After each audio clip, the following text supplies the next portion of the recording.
Mais uma vez, tá meio louco? Tá, completamente. Muito estranha essa build, demais. Eu recomendaria, assim, de longe, sem começar a partida, dizer, não, faz uma build assim pra alguém? Não, não recomendaria. Tá dando certo? Acho que tá.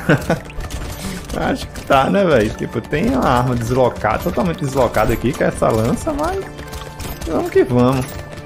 E eu já quero tirar essas armas etéreas aqui, mas... E pensando bem, a lança nem tá tão deslocada porque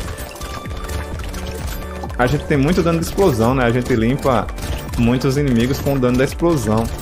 O ataque à distância. A lança, ela tem um ataque que vai à distância, né? Diferente das armas etéreas corpo a corpo que a gente tá agora. A gente já não tem mais tanta distância. Ai!